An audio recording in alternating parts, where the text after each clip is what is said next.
I'm Keeley Donovan and I'm a weather presenter for BBC Look North, mainly forecasting for Yorkshire and Lincolnshire. Now, weather and climate are different, of course. We can't say for certain that any one particular weather event is down to climate change, but projections say that as our climate continues to warm, there will be extreme weather more often, which of course comes in many different forms.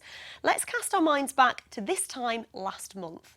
Our weather was very unsettled and a slow-moving area of low pressure almost ground to a halt over the British Isles, in particular over Lincolnshire. The equivalent of 2 months' worth of rain fell in just 2 days and caused the River Steeping to burst its banks. Nearly 600 homes in and around the Lincolnshire town of Wainfleet were evacuated. Thousands of acres of farmland were ruined and hundreds of livelihoods affected. It said the clean-up could take months, devastating for homeowners. I've come back for the first time to look what's happened. My son's been looking after it for me, but he's only been able to wade down there. 45 years. I came here in 1974. 45 years and never expected anything like this. For farmers, some who lost entire crops, the implications could be ongoing. The whole of South Lincolnshire is impacted by what could be a nearly like a disaster scenario in terms of food production, because we've never had it like this. A stark contrast to this time last year, the summer of 2018, the joint hottest summer on record for the UK and the hottest ever for England. The heatwave saw soaring temperatures across much of the UK throughout June and July, and it was the driest start to summer on record. England's green and pleasant land quickly turned brown. Bad news for many farmers.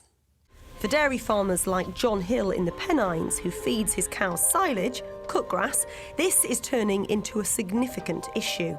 At the first glance you look at the field and you think, oh, there's quite a lot of grass, but when you actually walk into it there is no bottom grass to it, yeah, so there's you can nothing see, you're to absolutely cut. right. From this perspective, looking across the horizon, it looks quite lush, but yeah, this just tells a different story, doesn't it? The colour's there, the nutrients are all there to go. It's lacking water. We're feeding the winter rations as now, mid-August.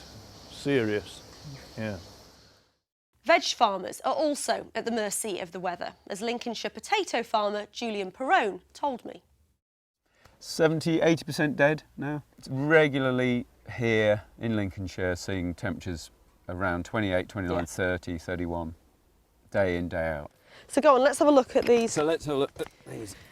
These should be double the size. Oh really? Yeah. Oh, you see, I just thought these were, I almost thought these were new potatoes actually. Yeah, these should be all baking sizes. And what does that mean for you then? Does it mean that you don't get the same price for them? They'll sell, but they won't be worth so much money if they had got a bigger size on them.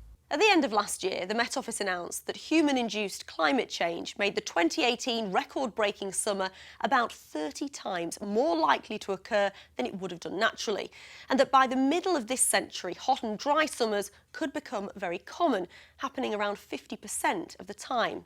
But conversely, climate predictions also say that when the rain comes in winter or when thunderstorms develop in summer, there's more energy available to them, so they'll hold and deposit more water, and therefore the incidence of heavy rain and flooding will become more frequent too.